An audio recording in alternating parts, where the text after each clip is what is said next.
Are we ready to go? Not yet. I'll let you know. I'm just going live on Facebook. Okay.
Okay, let's get started. Good evening, everyone, and welcome to tonight's book club book review. And tonight we're reviewing Bad Blood, Secrets and Lies in the Silicon Valley Startup by John Carreyrou. I hope I got that right. And by show of hands, who has managed to read the book? Who's still reading the book and who's read it more than once? If you could just have a quick round just to check the temperature in the room if we're on the same page.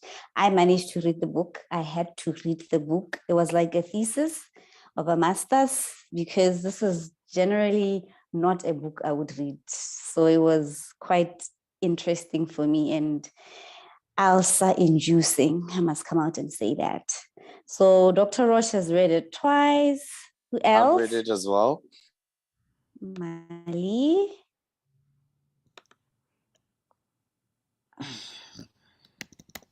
Okay, Ms. Chen has read half of it. Let me see who else is here. Ms. Deboho? I watched the 60-minute thing on YouTube. Okay. And I read a few articles around around the story. So Okay, that's awesome.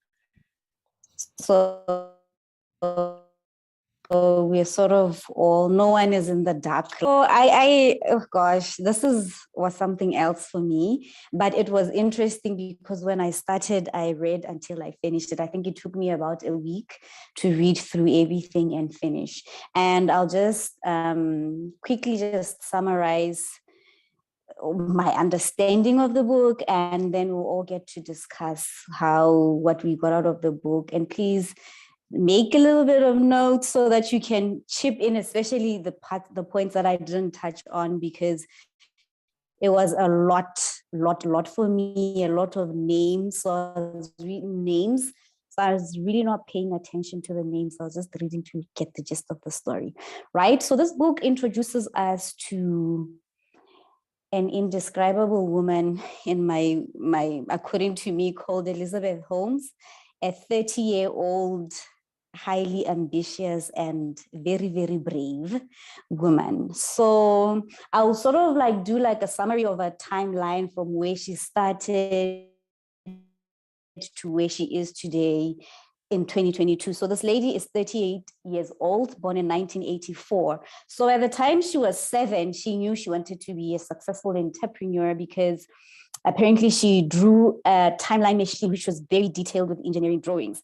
And then there was a time, there was a family gathering of some sort. And then a relative asked all the children there what they wanted to be when they grew up. And she said, I wanted to be a billionaire. I thought, oh, wow. And then the relative was like, not even a president. He's like, nope, the president will marry me because I'll have $1 billion. So this child was very ambitious from a very young age. And the ambition was also nurtured by her parents, who were also quite well-to-do. Her father had an entrepreneurial background and her mother had a medical background. So in hindsight, it sort of kind of makes sense. 'Cause entrepreneurship, medicine, technology, this is nature comes from. I started wondering about that. Anyway, let us move to 2003. Elizabeth was 19 at Stanford, and she decided to drop out of Stanford to start her startup. It had a name before. I didn't quite get the name, or the name is not coming right now. Then she started Theranos, which is 2 words, therapy plus diagnosis put together. And then 2009, she was in China on a Mandarin summer school trip where she met Sunny. The entire time we'll just call him Sunny. His surname is a bit of a tongue twister for me.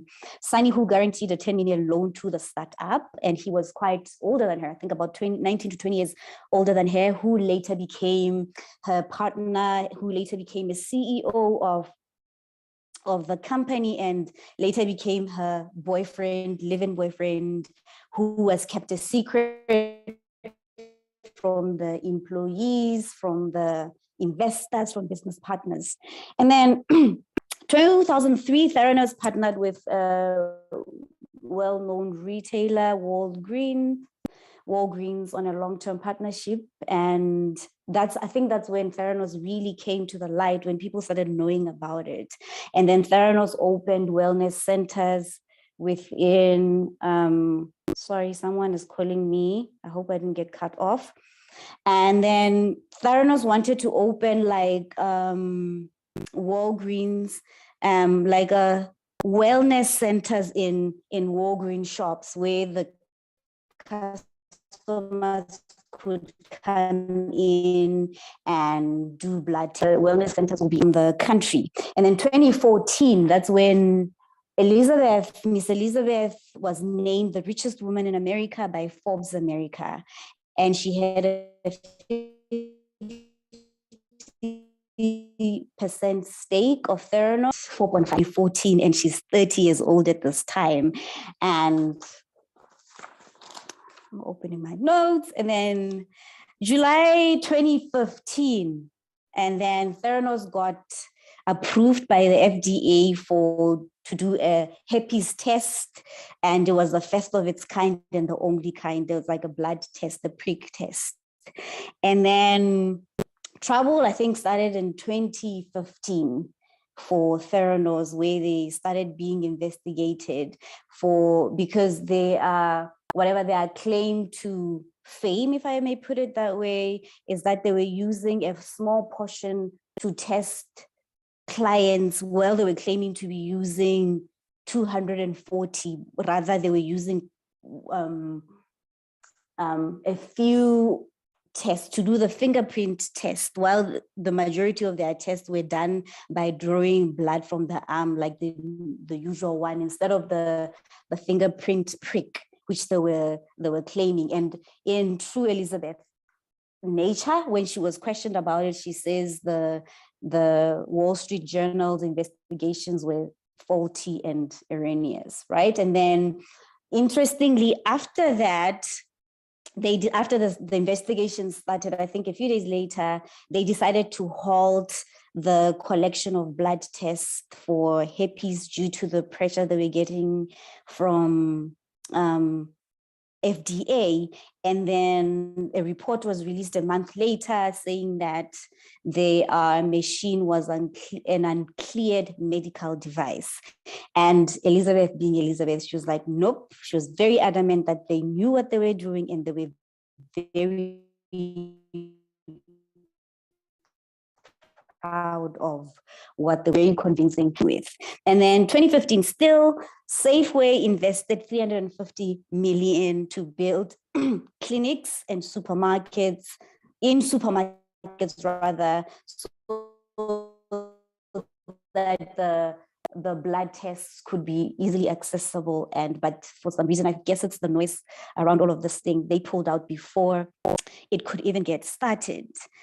And 2016, January, FDA, now the regulators are after Theranos again. They're taking up issues with their California lab. And with all of that noise, Walgreens decided to pull back from the California lab. And this was because they failed to comply with how the aid federal standards. And it's because they were basically putting the patients in immediate jeopardy, and they were only given 10 days to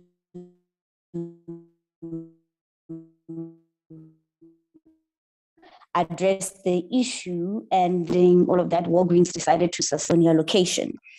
2016, CMS threatens to ban Holmes and Sunny from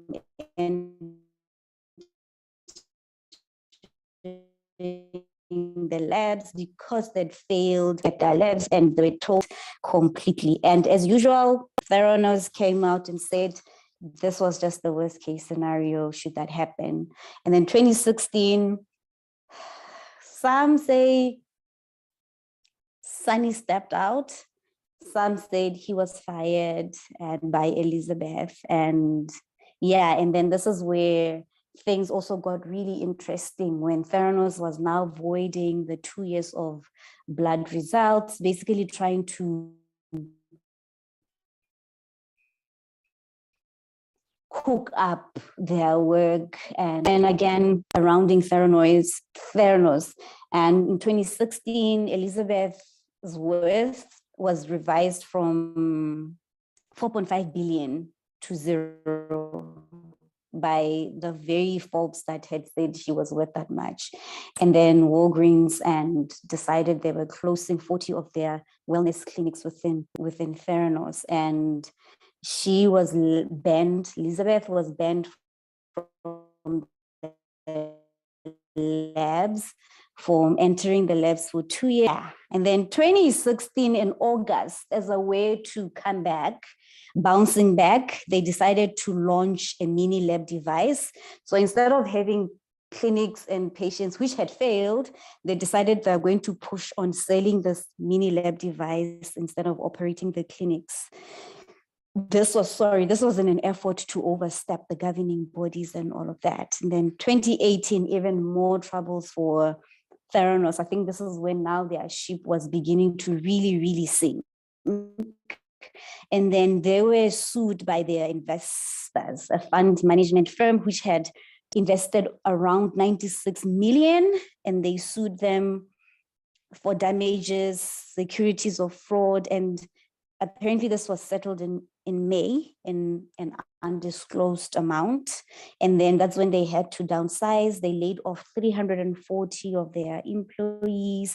They closed the mini labs, and yeah, they pivoted, to focus on the mini lab. And then 2016, they were sued by Walgreens and for blood testing breach of contracts. And then 2017, even more layoffs. They laid off 155 of their employees, and also they lost around 41% of their employees. And the main reason was due to operational issues and from regulating bodies, especially.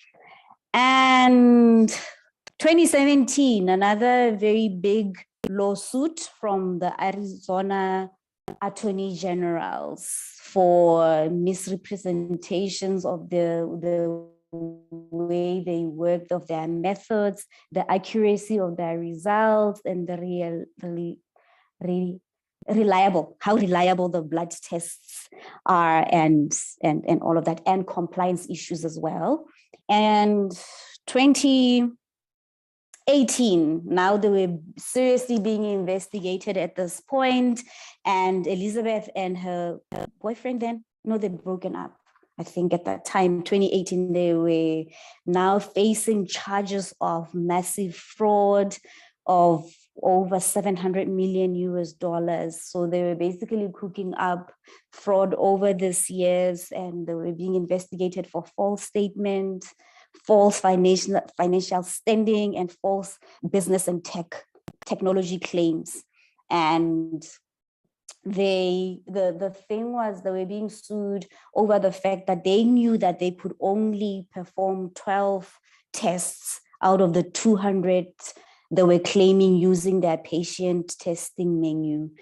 And at the time, 2018, this is when Elizabeth gave up control of her stake, and Sunny fought the charges, saying that he had accurately and ethically represented Theranos to investors to the best of his ability.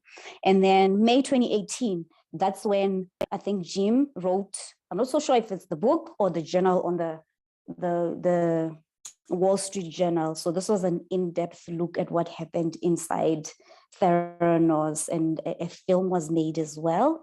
And then 2018, still Elizabeth and Sunny were still investigated for defrauding investors, defrauding patients, and defrauding doctors. And they both pleaded not guilty. And 2018, still, Theranos dissolved, and shareholders were emailed about the fact that they were dissolving, and the potential buyers that were there, none of them were interested in buying Theranos at this point. And then 2019, more documentaries and films were coming out. And yeah, I'm almost wrapping up. We're at 2019 now. And then now, because things were so bad, this lady was home. So as part of her defense strategies, she had documented and was saying now that she was not in a mental state to stand trial, because she was now claiming mental issues, also that her then boyfriend had abused her for over 10 years. And this was Sunny. Then his trial began in 2020.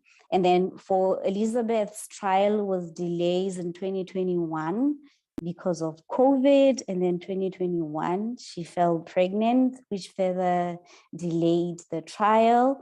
And then in beginning of 2022, she was found guilty of 4 out of 11 federal charges, the main one being a conspiracy to defraud investors, and 3 for wiring fraud funds to specific investors. And then her sentencing is due for September this year. And 2022, this year, March, a documentary called The Dropout was released by ABC. And then also this is when Sunny's trial started. And if both are found guilty, they could face up to 20 years in jail. Yeah, I think for now, I'd like to pause here so that we can chat a bit, and then I will come back, and then we can do what we really, really feel about this whole story. Yes, Mali, I'm gonna pick on you again. Over to you, and yeah, please, this is your moment. Let us know what your understanding of the book, your feelings, and yeah, basically everything. Yeah, so I think Dr. Roche said something last time when he said we should read, this is the book we're going to go through as well, that when was that there's the book that we read a while back as well, about the guys in Venda. We'll actually have it there. What the name of it is? VBS. Is it VBS? Yes, VBS. So to about VBS, and he said it is VBS times 2. I shame. It definitely is. Like, this is on the next level kind of fraud. And okay, let's start as you start from the beginning. As you said, she comes from. There's something that was mentioned as well. I remember listening to this podcast that Dr. Rush posted on the group as well, that her family does come from wealth in the past, as they want to put it. She comes from wealth in the past, but the wealth basically ran out because her family comes from like old money in a sense, but it started running out. And the dad as well worked. I remember they had mentioned that dad worked for this company that was also found to, I think, that was also found to have fraud and everything else. But she was always. Mali, I think you're muted. Am I muted? You can hear him. Oh, okay. I can hear him. Oh, okay, yeah. So, okay, yeah, I'll continue. So, it was quite interesting how she had always been brought up. I mean, she was the firstborn of two children, but she was brought up with a, as you said, medical mom, coming from medical background, but the dad also coming from business and side, and it was almost like this whole story from the beginning all the way to the end. Almost, it even almost feels like it's fake. It almost feels like it's a movie because it was like amalgamations of these things in her life that came together that made her who she is. Like I said, her mom coming from medical background with her grandfather, and her dad coming from business and wealth back then. And now she almost was like the product of what where she comes from. And it's quite interesting in that where she started. And as you said, when they asked her at a family dinner at once upon a time, what did she want to be? I think it was she was like 9 years old or 7 years old, as you said. What do you want to be when you grow up? And she was like, I want to be a billionaire. You know, I mean, you can imagine at that age, who even knows what a billionaire even means? You know, you want to play with dolls, or you want to play with cars, and you want to play with all of these things. But she knew what she wanted from a very young age. Now, I'm not really sure how she got to that point, but I think nevertheless, the fact that she already knew from that young age who she wanted to be and what she wanted to do it showed. I mean, it mentions how she even in high school and in school itself, she was an overachiever and she did everything in excellence, you know. And it's funny how she did everything in excellence all the way till she started this company and just things just went out of control. It's quite funny. But I mean, she in high school she was a A student, and and she went to Stanford. I mean, she was adamant that Stanford is the university that she wanted to go to, and she got into Stanford. So I actually also watched that the Dropout series, and it kind of mentions. Sorry, I think there's just some noise. I think it's Tulani. Tulani, sorry, Mali. Tulani, please mute your mic. Right, thanks. So it mentions how she got into obviously Stanford, but it doesn't mention it in the book, if I'm not mistaken, but it could. I just maybe forgot. But how she got into Stanford, and in her first year of Stanford, she took a graduate program class as well. Now that's what they made it to look like in the series, but in the book I don't remember reading that. But in any case, she took this graduate program class with this professor that would eventually be part of a board, and it almost paved the way to who she became within that medical field. You know, I mean, this when she got into her second year of university. That's when she dropped out and started. Well, she had already started this business, but she dropped out completely in the middle of her second year of university to start Theranos properly, and to go on full time, rather, let me say. And in all of these, and like hence I say, in all of these, she had shown promise. And it's as if when she got into this company, it all went to her head to say, listen, I'm going to change the world, whether people are there or not. I'm going to force myself to change the world. And things just went all over the show. Like the amount of people that, and I think a big thing with her is that because she comes from a well-off family, she knew people that were well-off, people in government, people in like powerful people.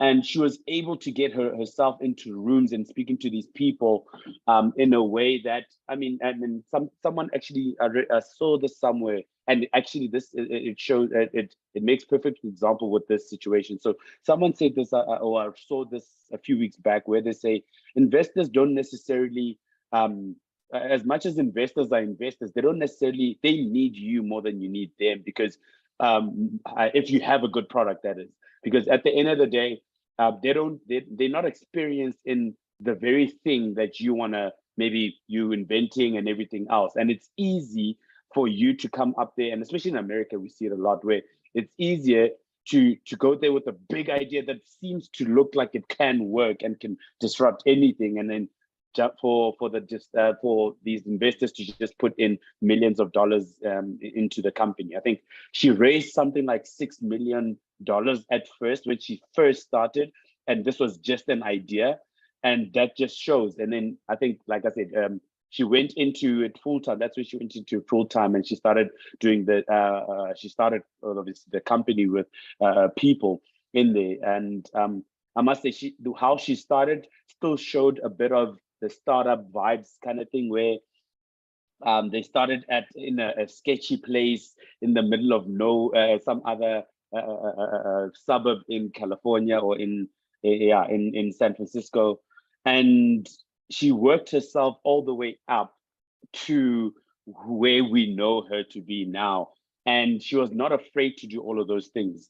They also mentioned, for instance, that she was obsessed with Steve Jobs and Apple, and a lot of what she wanted to do was because of how inspired she was by Steve Jobs and Apple. And if you see a lot of she started also hiring people from Apple. Eventually she got to even dressing like Steve Jobs. And also, I remember, this was funny, but there was a stage where in the series when I was watching it, and when the iPhone was being in 2007, when the iPhone was being launched, and she was in the queue, the first people to get this Apple iPhone, and there were people in there that looked like Steve Jobs with the whole glasses and everything else. But that's, I think she wasn't at that stage, she wasn't obsessed like that, but eventually she became like that, where she had the whole bottleneck that is black, and she didn't necessarily wear glasses because she was contacts the whole time. But I mean, that's who she was. She modeled her whole life around how successful Steve Jobs is, the character and mannerisms of Steve Jobs, and how she wouldn't be pushed over by people as well. So she built a lot of trust with these powerful people, and I think that's how it got her to where she is.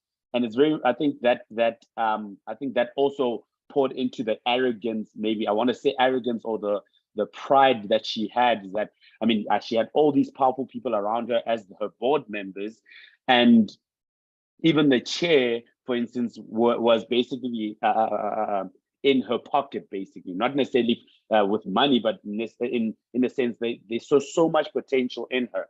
I mean, even the industry that she was going into was blood testing, as you said. I mean, she wanted to showcase that fact that she can, with a prick of a finger, instead of a whole vein being pierced to get blood from she could test more than 150 tests, for instance, just from a blood drop. Now, she went through a lot of iterations as the years went, but one thing remained was the company was very, very secretive, and a lot of the time it was a toxic environment. You know, people come in there with the hope that they are going to change the world, and the thing is that the CEO, she made it look like they were going to change the world. And I mean, it was a world, and it was a world that needed to be changed. I mean, blood tests had been done the same way for a very long time, and people believed, you know, this lady really knows what she's talking about. And the fact that she does have all these people in place showed the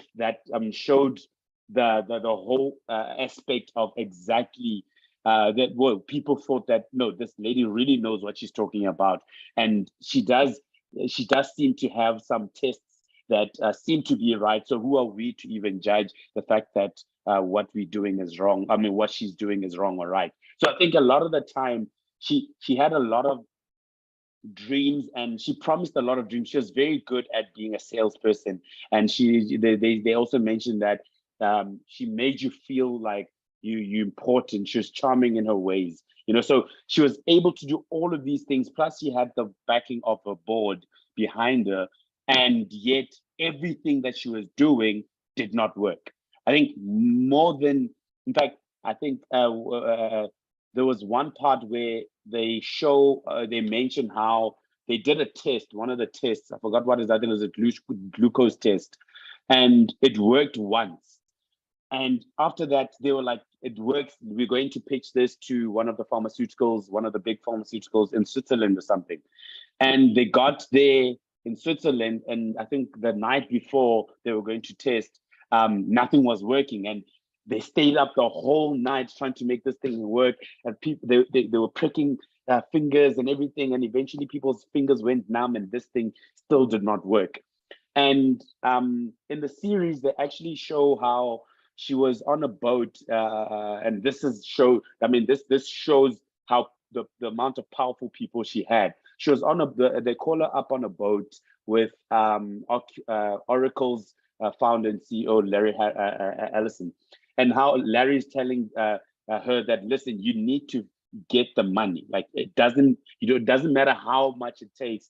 You need to get the money. Once you get the money, you can solve for a lot of these things. And he made an example of how when he started in this business of with Oracle, he first started off by with a lot of bugs in his system. But the fact that he could show something that actually worked once was all enough for people to invest in him, and that's what she needed to do. Now, fast forward to this day now when she's in Switzerland, and she's trying to pitch her whole idea and showing off what she was about to show the test result for the thing. It's still not working, and now she's obviously panicking at the time.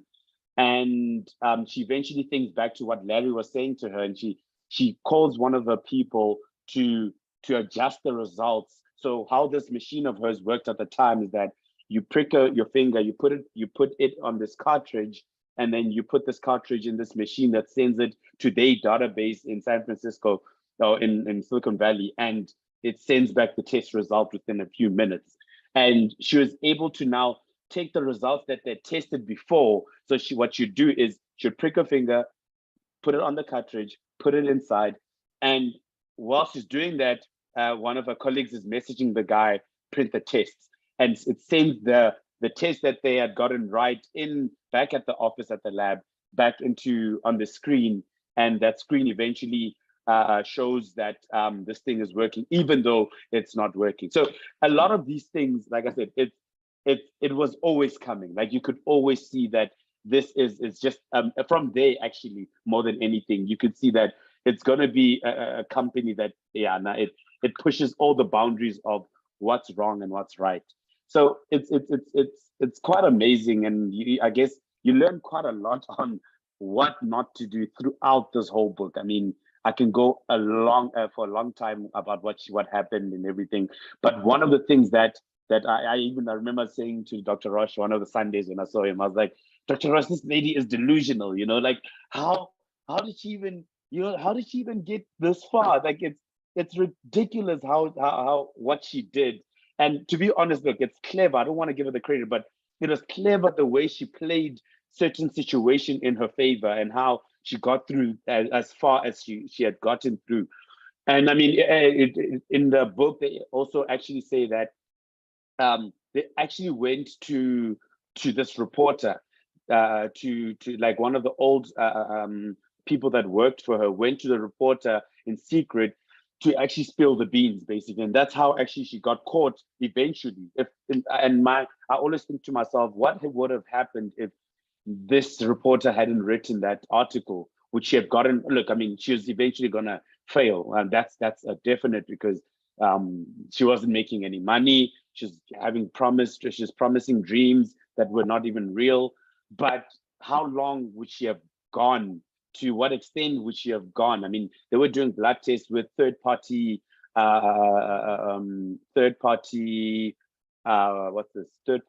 devices, and going all over the show, testing people's blood and misdiagnosing them, and it was so bad. Like, it was bad, and all of this, I think as well, was helped at the fact that because of all these powerful people and the device that she so-called had, it also convinced the people that they don't want to miss out on this. Like it had a very, as mentioned in the book, it was a lot of FOMO going around. She would go to Walgreens and Walgreens would be like, yes, we want this. I mean, we will disrupt this blood industry with you and make so much money, you know, and all because of a drop of blood. Or should go to Safeway, as you said, and they would say, listen, we can't not have this. I mean, what if those other guys are doing this and we miss out? It means we will take the hit and we won't get. So a lot of it was almost playing these two people or these two companies or these few companies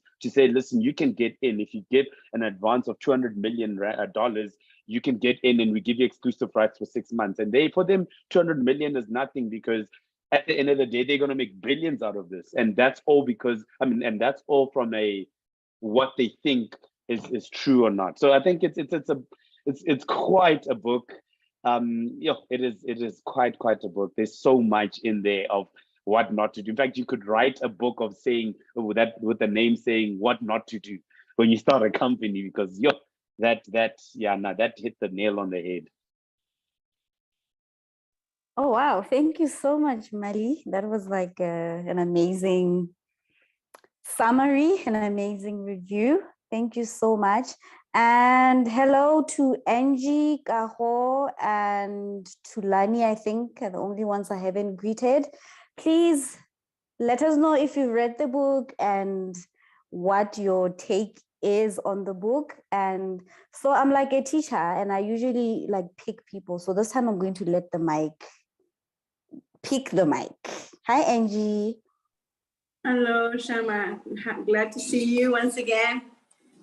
It's such a, I don't know, as Marisela was saying, it just feels like fiction, really. Like it doesn't, I couldn't believe, a woman, is smart, but yeah, it teaches you a lot on how he was saying what things not to do, definitely, because it's one thing to have ambition, it's one thing to have goals, it's one thing to have dreams, but at what cost, Yeah, she was an ambitious girl since she was a young girl, and just responding that I want to be a billionaire, like, it's okay, but when you attach, it's so much the love of money.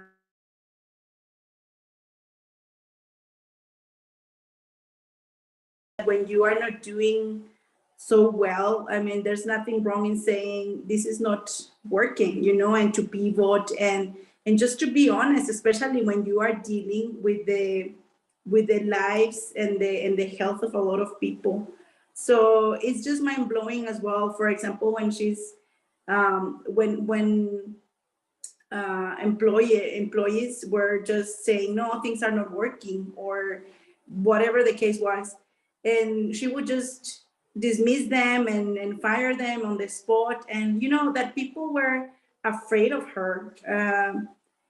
But what kind of culture, what kind of do you want to really, how would you build that team? It's just mind-blowing that you cannot, as a leader also, I think is very important to get feedback and to learn from also your colleagues and your team members. So in a nutshell, honestly, I felt I don't know if the lady had a mental illness, most likely, because to the point of faking the voice as well. I saw several clips and documentaries and stuff to fake the voice and make it very deep. And, it's shocking how you can alter, how you can really live such a deceitful life, like not even your voice, So, yeah, I take a lot, and for me, it was just mind-blowing, honestly. Like, I don't know what to, I never knew that the extent of this lie. And anyways, at the end of the day, everything will catch up with you, like small little lies, whatever. And it's like a snowball, one lie takes to another, till you are deep in it, and it always catches up with you. So I also feel sorry for a lot of people that they were deceived, like they were deceived or they were hopeful.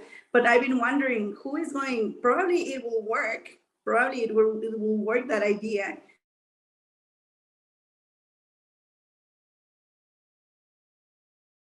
In the future, after all these crises have happened and probably close the chapter, hopefully somebody else takes the project back, because it sounds good. I mean, it could be possible, but also on the side of business, you know, it's very important that you have some sort of background, you know. It was, for example, the author and the journalist, you know, said that he wanted to take the story, and he got very interested in the story, particularly because she was just a dropout 19-year-old, that she only took 2 semesters of chemical engineering or something, no medical background, nothing. So how important as well, you know, in order to succeed, yes, it's okay to have dreams. Yes, it's okay to have ambitions. And it's okay, the main goal of an entrepreneur and a successful business is to solve a problem, indeed. I mean, there was a problem, and there was, you know, like she wanted to solve that problem and something that was missing.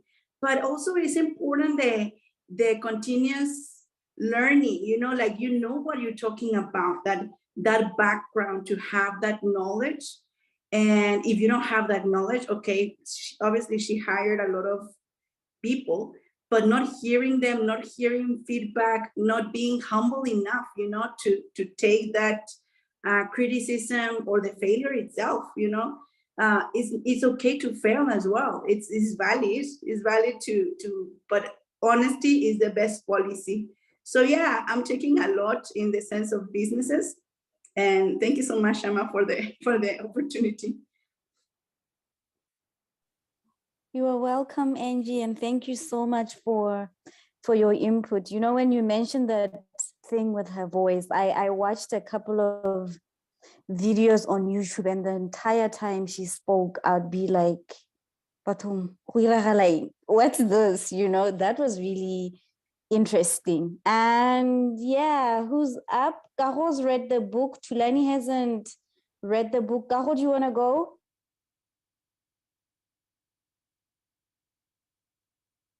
Kaho, are you still here? Hi. Okay, hi. Hello. Hi, Kaho. Yes, you're up. Yeah, please Hi, let us everyone. know. Okay. I read the book. I finished it like 3 days ago. So I've just been digesting everything that I learned. I wrote down a few points that I sort of picked up from the whole experience. But it was very interesting because I don't know if any of you guys know a lady by the name of Anna Delvey. I watched a documentary about her a few weeks ago, and it's such a similar story because she managed to scam a lot of socialites from New York. She came, she pretended she had money, and the whole idea was she was going to build a school for artists, painters, musicians. As long as you're in the creative arts, she was going to build a school for you, and the best are going to attend, change the world with art. That was the whole idea. And the story was so similar in the sense that these are people who, okay, I'm going to be reading from my notes. The first main thing that I got from both of them was they had so much ambition.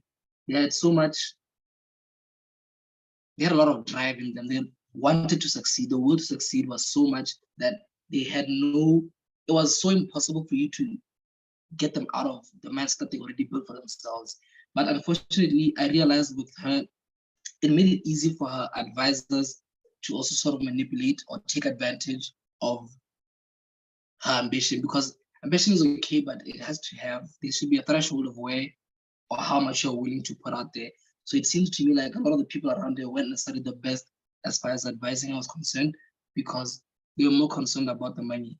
And what sucks about that is I think eventually it caused the whole shift in her mind where she was like, you know what, I'm going to do whatever I can to get as much money as I can, to do whatever. She wasn't necessarily a bad person, I don't think, but I think the people around her pushed her in a direction that led her to just be the person we're describing right now, who was horrible, who tricked people, lied, deceived her way to the top. But I genuinely believe she was a good person with good intentions. It's just that the execution and the people around her were wrong because, like I said, they took advantage of her ambition. The second thing that I picked up was I feel like it doesn't matter who you are, whether you're a businessman, a politician, because we talked about how she managed to get in rooms and conversations with a lot of influential people in the US. It just goes to show it doesn't matter who you are, anybody can be tricked, if I can put it that way. Anybody can put in a position where they are, told sweet nothings and they believe it. And that's what she did. She reached a point where she could talk to senators, former chief justice, like these people who had such influential, positions in politics, business, whatever the case may be in the US. And she was able to convince them that this was a viable idea that was going to work, that she was going to make work. They put their money into these ideas, not knowing how it was all going to turn out. I think it's very important to think about it from the perspective of somebody can be, it doesn't matter where you come from, it doesn't matter how successful you are or who you've become during the course of your life. Somebody out there is able to whisper sweet nothings and you believe. So it's very important for us to be very aware. I know like it's a double-edged sword because you might be aware, but somewhere, somehow, somebody's going to be able to, someone's going to slip through the cracks and they're going to be able to manipulate you one way or the other. So it's very important for us to be as aware as we possibly can of the people we keep around us, especially people who are promising certain things that seem, far-fetched. Yeah. The third one is, I think I admire how much of a hard worker she is. And I also compare this to Anna Delvey because these people are so ambitious. These people are people who will do anything, put in hours, put in the work, put in the necessary research.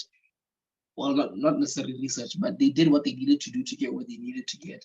And I really appreciate that a lot about it because it shows that it doesn't matter really what your goal is if you're willing to work towards it.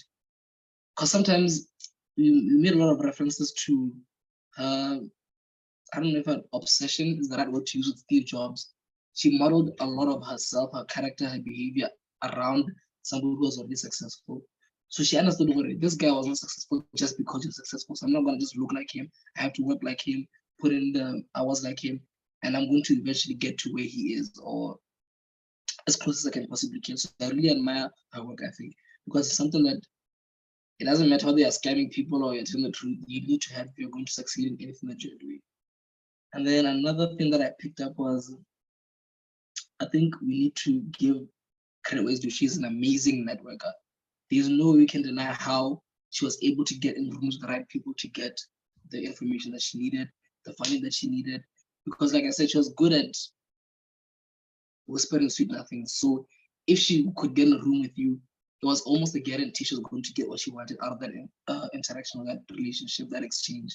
So I really admire her networking skills because I feel like most of what made her a success, like made the company reach that $9 billion status, was her ability to network, her ability to get in the rooms with the right people and say the right things to get the result that she wanted. I really admire that about her. And then one thing that also I picked up was you aren't as good as you are, and also at the same time, you aren't as bad as you think you are. Because a lot of people, when you're doing something ambitious, will always try and put you down. And it seemed like it's something that really motivated her because instead of allowing it, like people would put her down and they would think she's so bad she can't achieve it, but she did what she needed to do to achieve what she wanted to achieve. But also, you see the other side of it where I say you aren't as good as you think you are, is because as much as she was tricking people, she managed to get to the top. Like Forbes list, everybody wanted to be a part of a company. So you have to find a balance, I think is what I'm trying to say. People are going to doubt you, but also don't overestimate what you can do. Be realistic about your goals, be realistic about what you're going to achieve. But also, don't shoot too low just because you don't want to be over enthusiastic about whatever you're trying to do. And I think the last thing I picked up, and there's also a comparison I'm going to draw from the documents that I told you about that was starring a lady by the name of Anna Delvey. There's a difference between good press and bad press. There's always going to be people who are looking for the clicks. Like they have clickbait. The titles are ones that entice you to click, whether or not the information is going to be in relation to what you see. But I forgot the gentleman's name, but the author from the Wall Street Journal is an example of good press. As much as he was telling the true story of how this woman was doing what she was doing in a negative way, he told the truth. He was looking, researching, looking for the people, asking questions, following up, following this lady, like trying to get her comments. And I feel like that's why she messed up a bit by not actually engaging. Because kind of sometimes you can throw people off by saying the right things. And because people are catching up to her lies, it might have been a good idea to be able to say 1, 2, 3 in a way that's going to make you look like you're the good guy. But yeah, that's beside the point. Good press and bad press. Some people are looking for the truth, whether or not it's good or not. Some people know a negative thought will get you clicks, will get you views on your website or whatever. But this man did what he did and he got the right information. The research was astounding. The findings were mind-blowing. Sometimes some of these things, like, it's not the truth. But I guess we know the truth now. But I think, yeah, that's it from me. Those are the points that I picked up from my readings, from my findings. And yeah, thank you guys. This is my first book review, so I'm excited. I hope you got 1 or 2 things that you weren't expecting from my review, and I'm definitely learning from you guys. Thank you.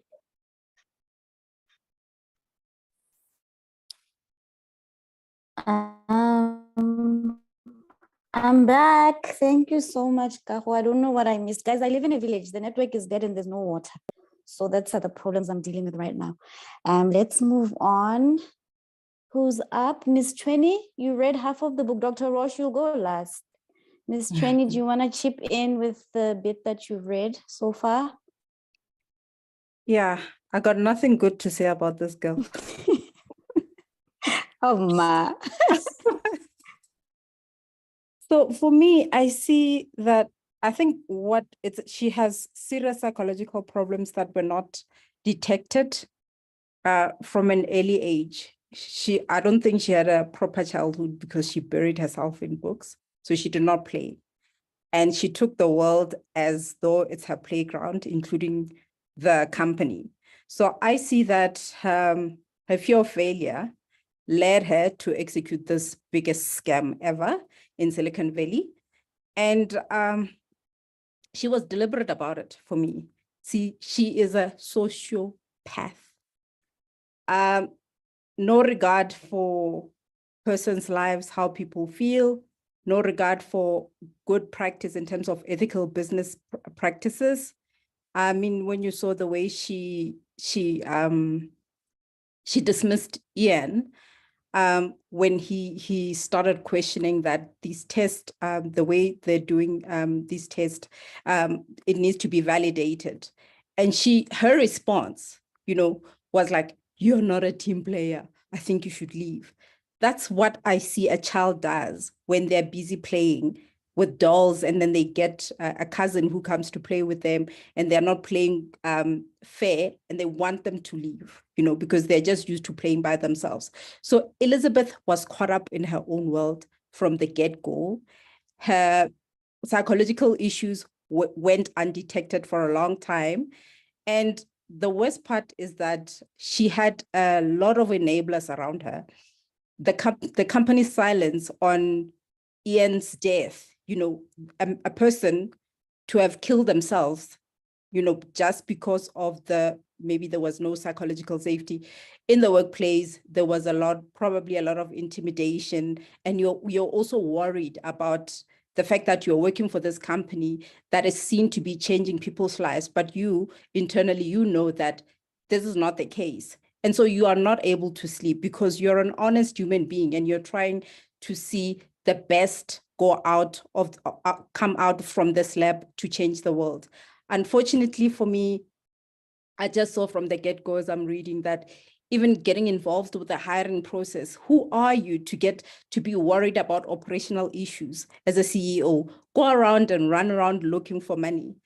But I saw that she had there's some magical formula to this. I don't know what it is, but probably spiritual for me, because I don't understand how investors did not do their due diligence, especially Walgreens, to go into a partnership, whereas they haven't seen this. They're just excited, or they Is it because maybe of their greed? They were driven by their greed, that they wanted to be seen as the entities behind the biggest biotech company to come out of the Silicon Valley. Maybe they were driven by greed and wanting to be in the papers and to obviously get the profits, the yield from all of this.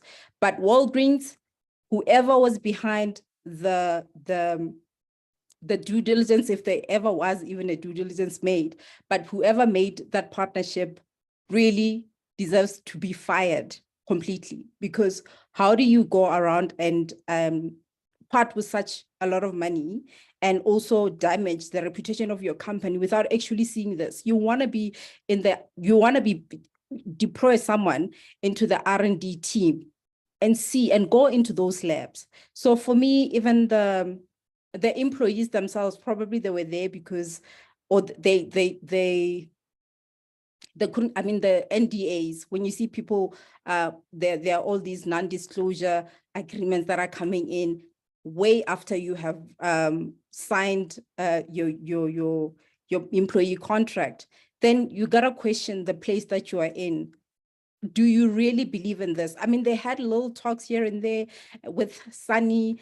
I don't know, Sunny was like a groupie, yeah, Elizabeth, but I don't understand how, actually it must have been really hard from a psychological safety point of view, because if you said anything, because there were people who were, I mean, they were monitoring them, you could end up being fired, right? But I don't understand how they even got to the FDA approval. I don't understand these old intelligent men, some of them old senators, some of them have been in the military, and they are board members, and they get to just believe everything that they are told. And no one wanted to actually, let's get some peer reviews, right? They didn't want to do that because they played around this paranoia. No, if we are on version 1, probably others are on version 10 out there. So they were trying to protect themselves. You know, yeah, that's what startups go through. Like, people are gonna steal my idea and things like that. But as an investor, who are the ones who enable this company, I feel that they're the biggest failures out of this. Elizabeth is just a child who didn't experience childhood. It's a similar situation that the late Michael Jackson had, where he didn't have his childhood because he had to play and practice and all of that. So now, when he had all the money in the world, he went and created his own Neverland. I think they called it Neverland, yes, where it was like a theme park in his home, and he brought kids that are not his age, right, to play with him, and you cannot live that. So for me, I see that even the playing at saying that she cannot go and stand for trial because she's got psychological issues. She does. Maybe I'm speaking from my point of where I come from, maybe, but I'm seeing a person who's psychologically disturbed, and she's a sociopath. She's deliberate about it, and it was not picked up, and she was enabled because people thought, oh, wow, we've got a genius. She's perfect, but she cannot be reined in. That's why you have a board of advisors. Board of advisors are there to rein you in.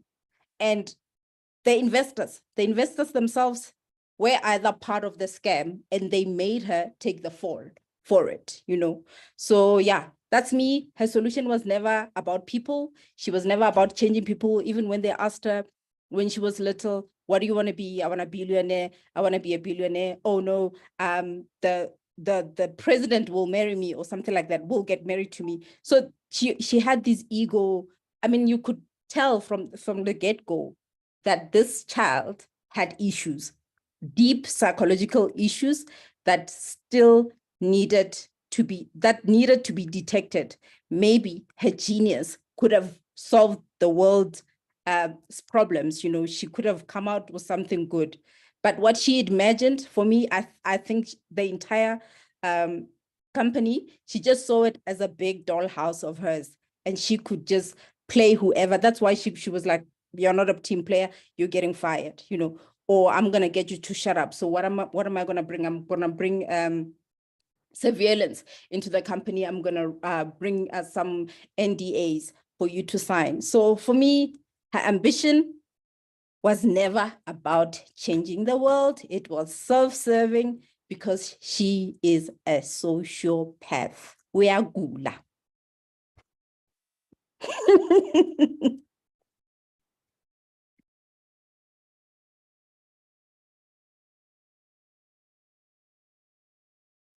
I can't hear you. We can't hear you, Belisela.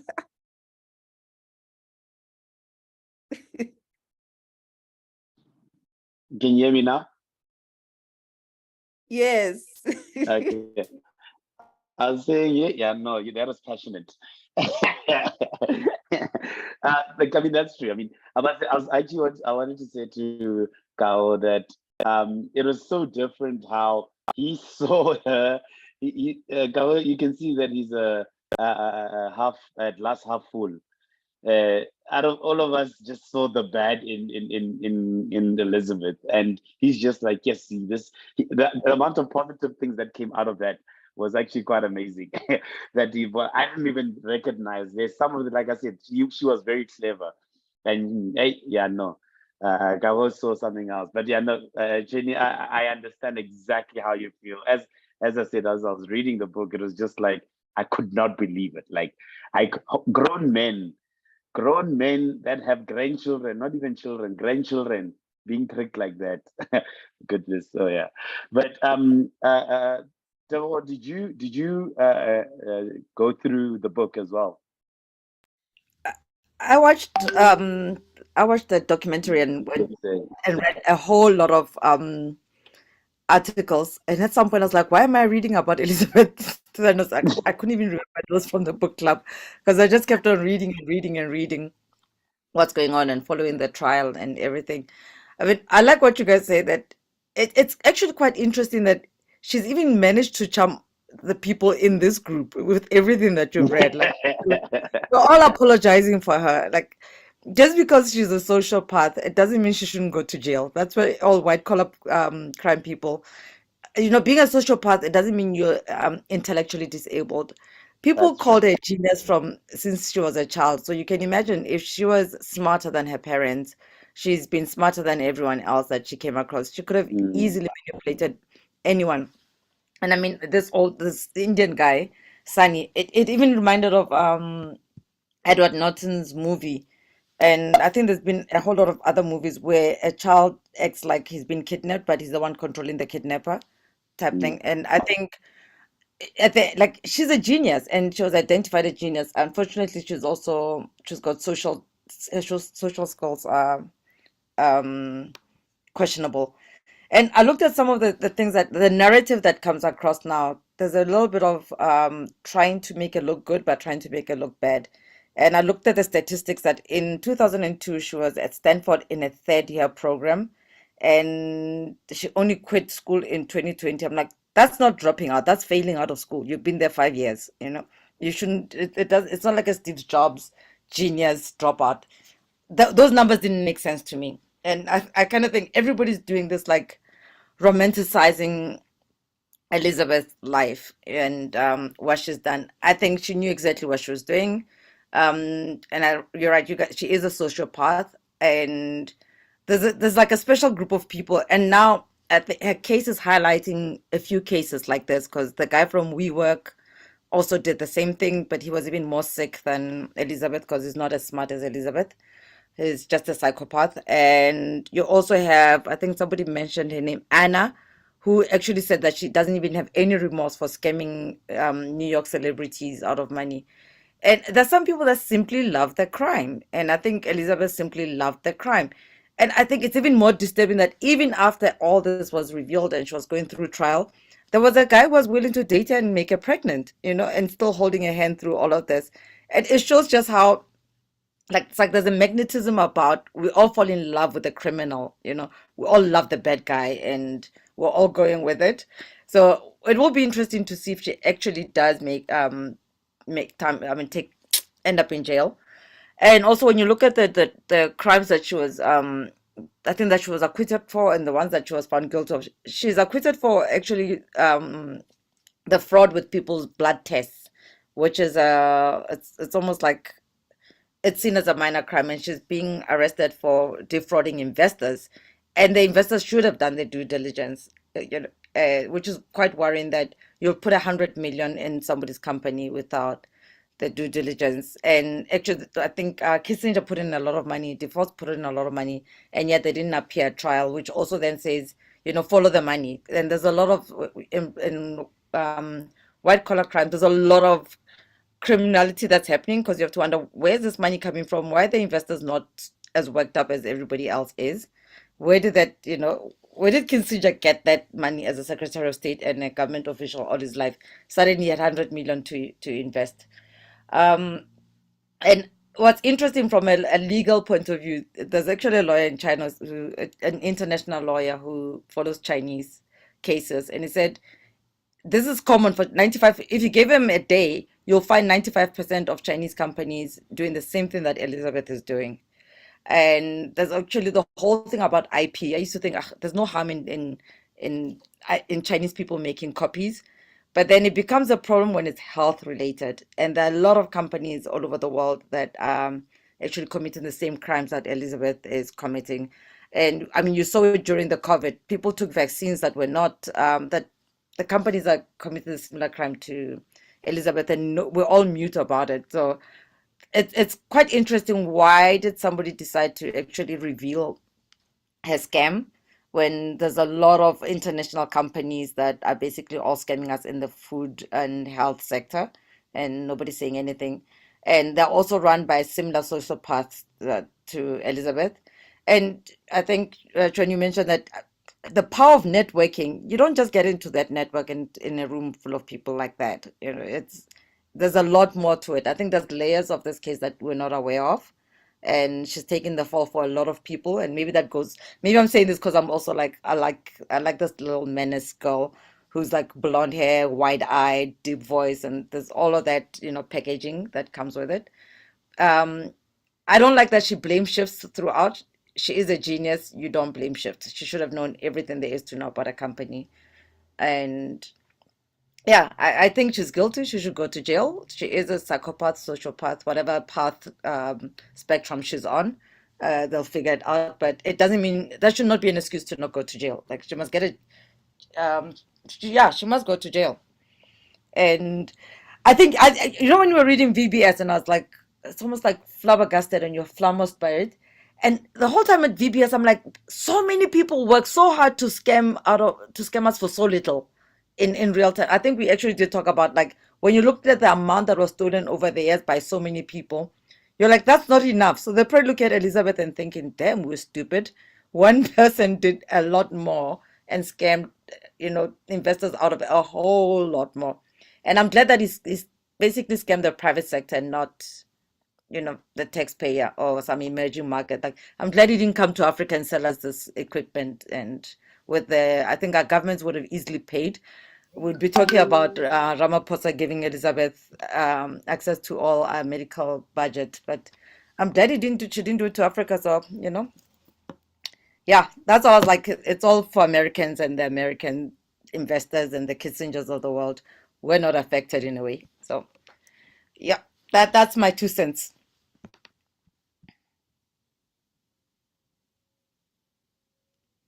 You're muted, I think, Marcel. I was saying that was brilliant.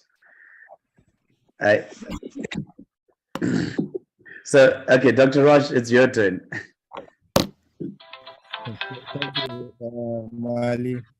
You guys hold back no punches. You are like seriously, you're like so mean. Oh my word. Anyway, so Anna Delvey, there's case study that we do in leadership. Adam Newman was the CEO of WeWork. Elizabeth Holmes, Sunny Balwani, VBS, Benny Madoff. The list is endless. These guys, they have some chemical imbalance in their heads. Something is not right. All passionate. I mean, if you follow the stories of all these guys, they're all passionate, all visionaries. And I think it's a thin line, isn't it, between delusion and ambition. Sometimes delusion is disguised as ambition.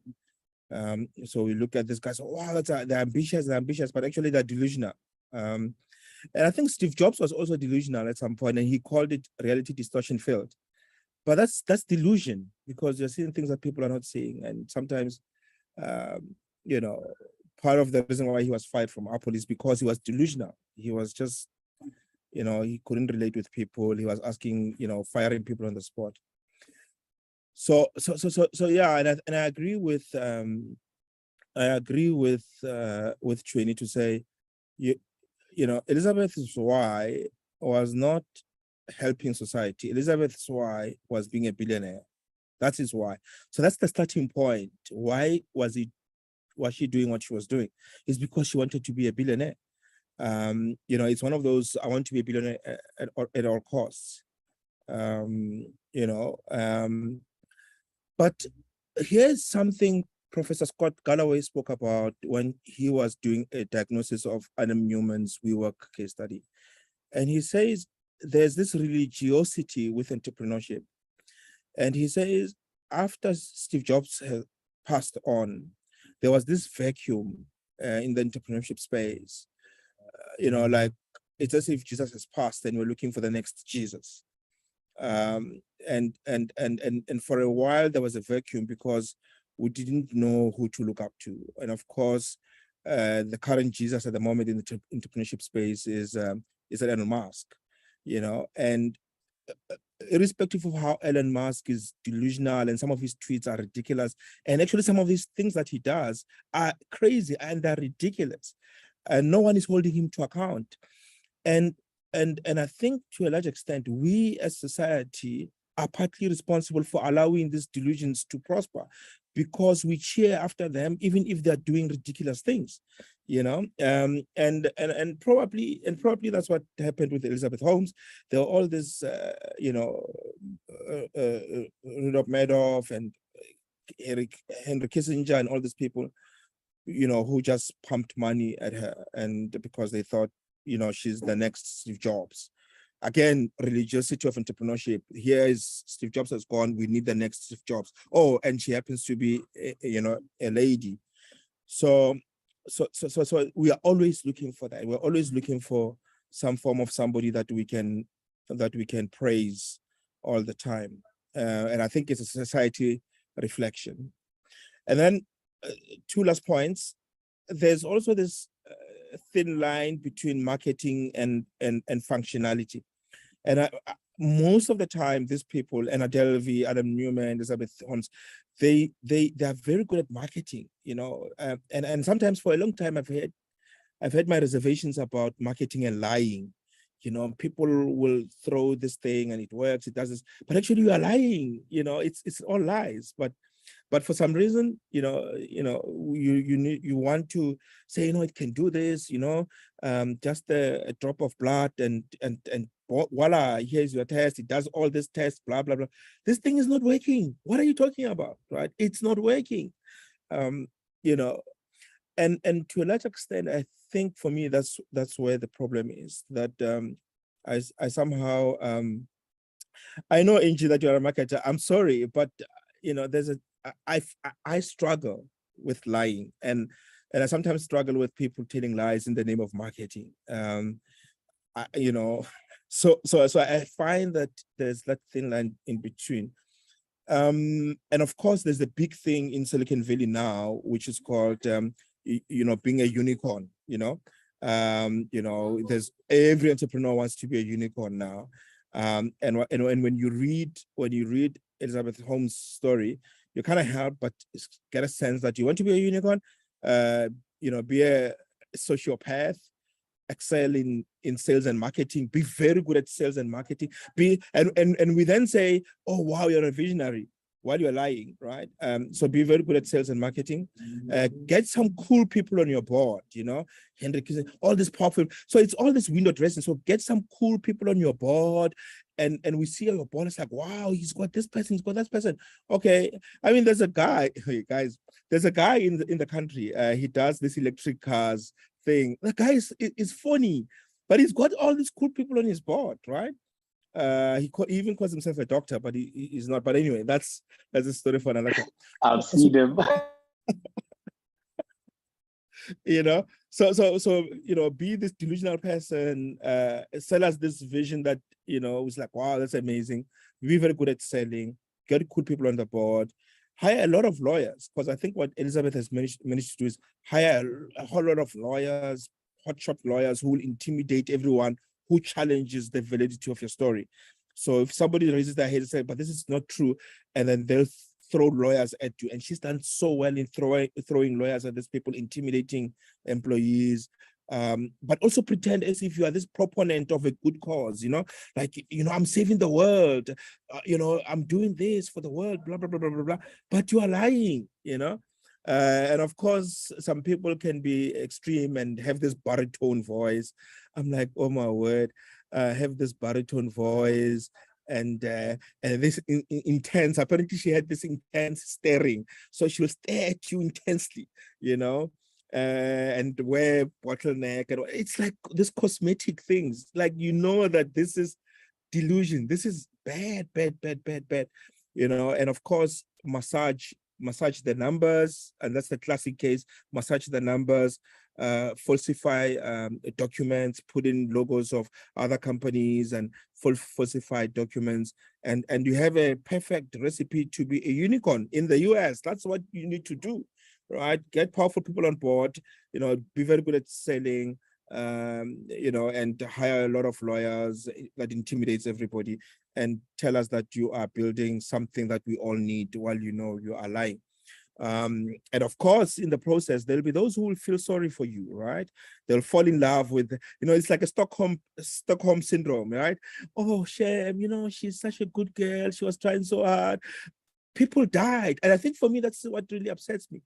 People die, people lost their pensions, people, you know, careers, relationships were ruined.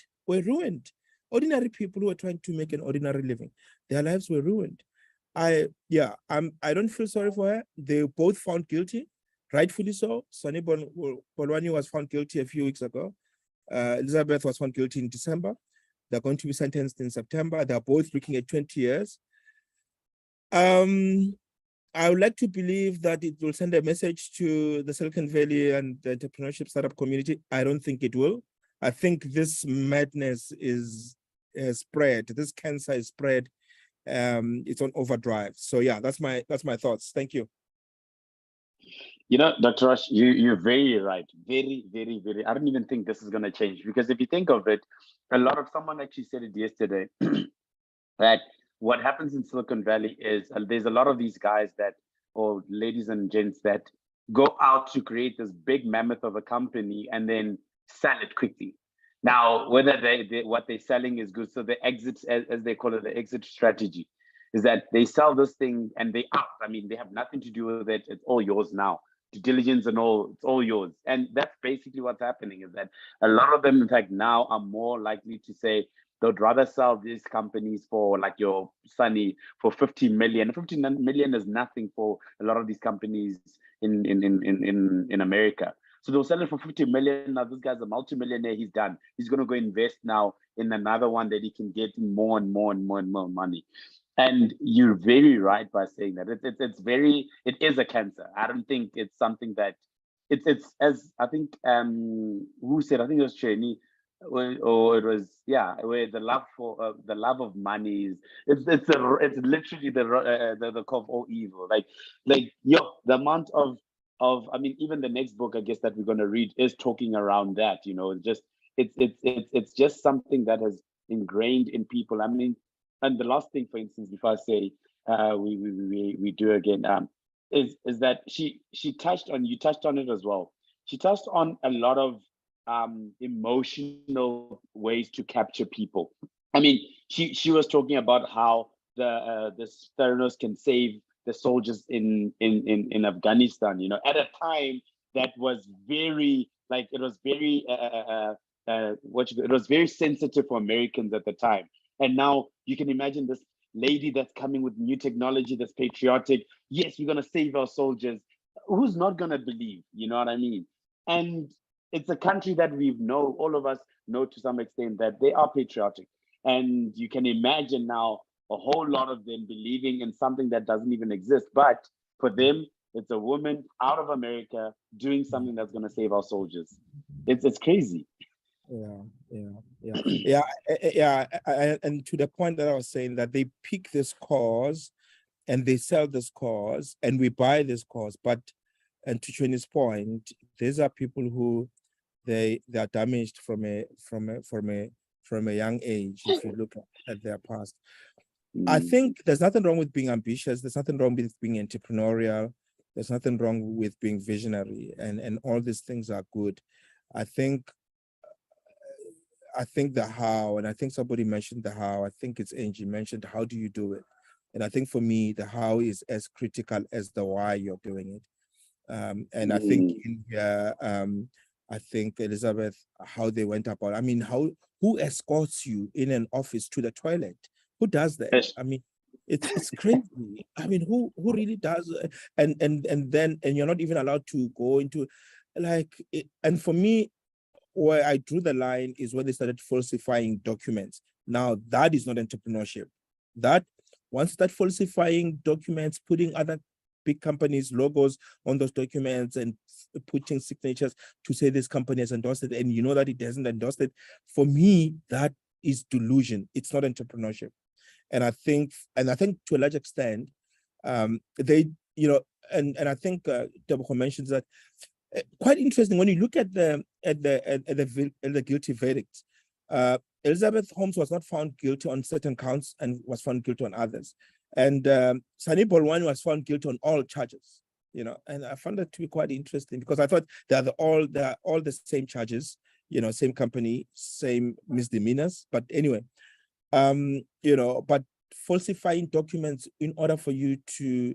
So here's the question. Somebody says, but people, if you invest in a company, you're taking risks, and it can go either way. You're gonna lose money, you're gonna make money, you know. So it should investors really be complaining that they lost money? My argument is they shouldn't complain if they lost money, if a company, maybe there was a market crash or something like that. But if somebody falsified documents or massaged the numbers with the intention of raising funding, then that is a criminal offense. And hence I'm saying rightfully so that they were found guilty, because all that they did was fraud, basically. So someone said, and this doesn't sound good, but anyway, someone says they were talking about something and they were like, listen, we don't feel sorry for stupidity. And that's basically what happened, is the people would invest. I mean, someone, who was it? The Wall Street Journal's Rupert Murdoch invested 150 million. You know, yes, it's nothing for him, but he invested 150 million. He shouldn't be going out and asking. He should have done his research. And as you said, it's Warren Buffett always says he doesn't invest in something he doesn't understand. Understandably so. 101, you start there. Do you understand what you're investing in? And are you willing to lose that money? Then it's fine. If you lose it, it was your own good. You did it. You shouldn't even complain about anything. But yeah, so I think we're going to rate the book. I think maybe I want to start with I think is Shama here. Shama, maybe you can start off with rating the book, because yeah, I'm back. I will, for a book I would never ever pick up, I'd rate it a 10 out of 10, because I feel like it was well written, too much information here and there. What? Well written, sense of Oh, humor. my word. I wouldn't Sense have. of humor. I absolutely loved it. Absolutely loved it. A whole 10 from me. that's interesting. That is also interesting. Wow. Okay, Carol, you. Okay. I think maybe my admiration for for her was like, I'm not saying she's a good person. I just need to clarify, guys. I was just saying I admire some of the traits because I feel like with every type of media you're consuming, you're gonna pick and choose what you want to learn if you're looking to learn at all. So I truly do believe she deserves the 20 years. I think she's looking at 20 years, but I believe that some of the things that I saw or that I read were actually really, really admirable.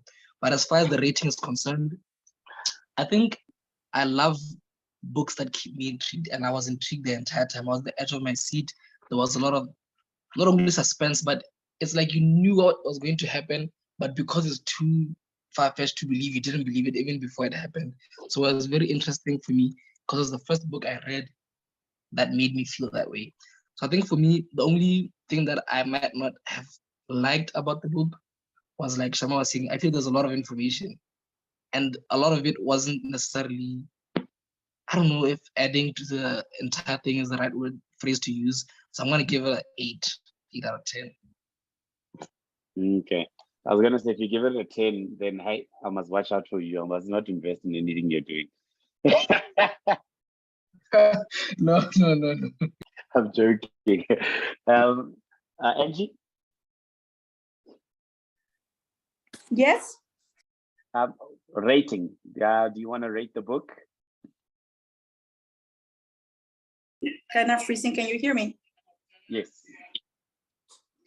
I don't think I have. I think we have just said a lot, and I was just laughing at Dr. Rush that we have been just very honest.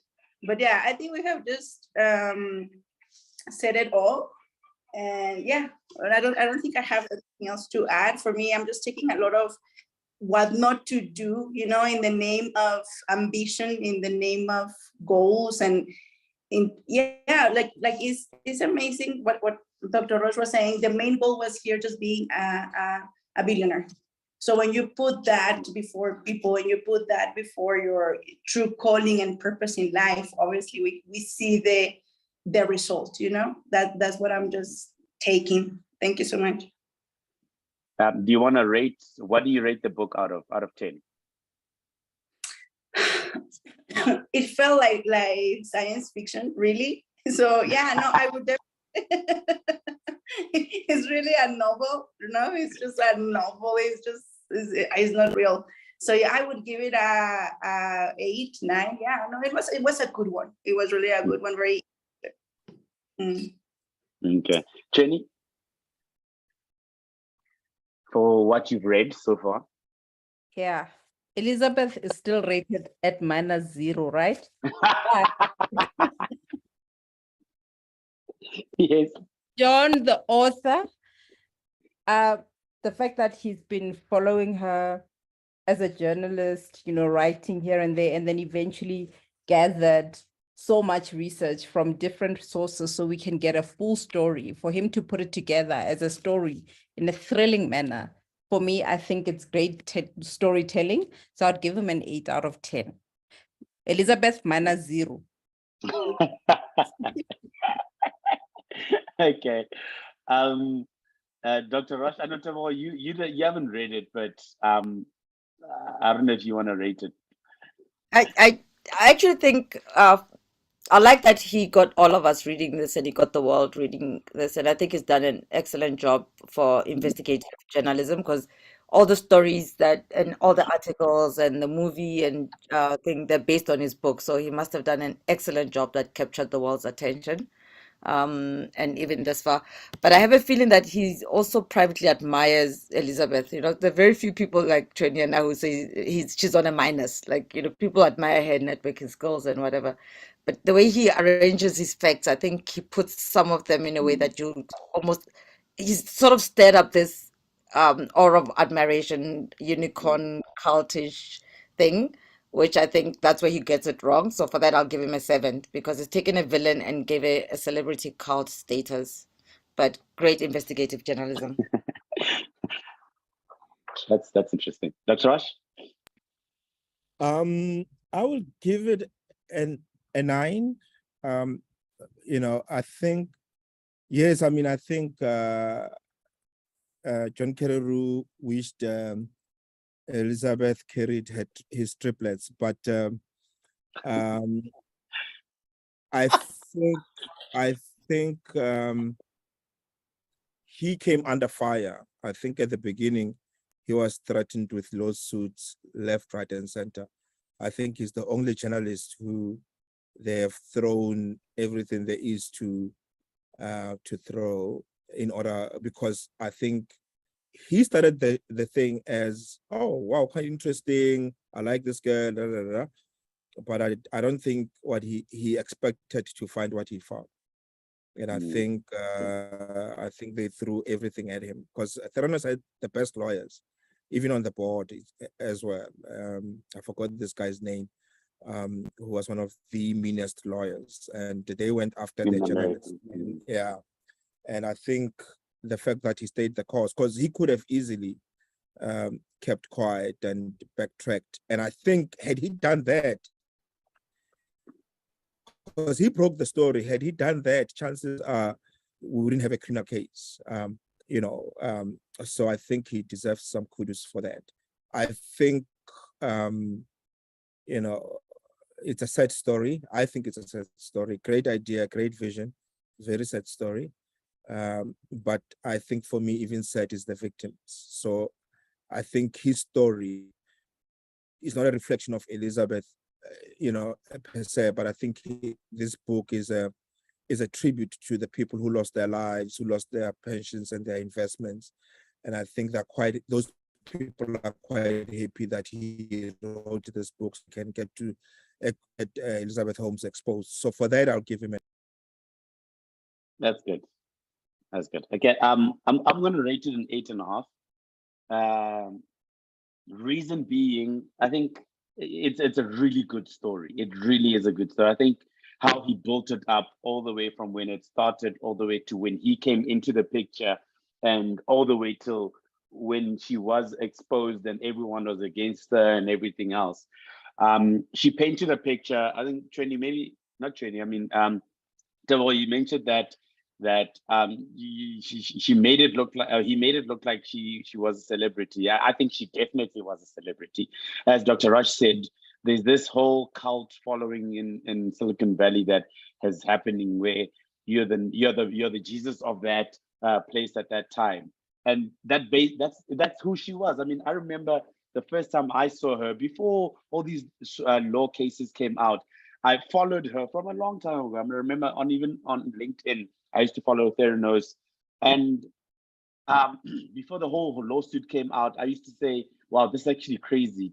She's the youngest self-made billionaire. That's crazy. That's amazing.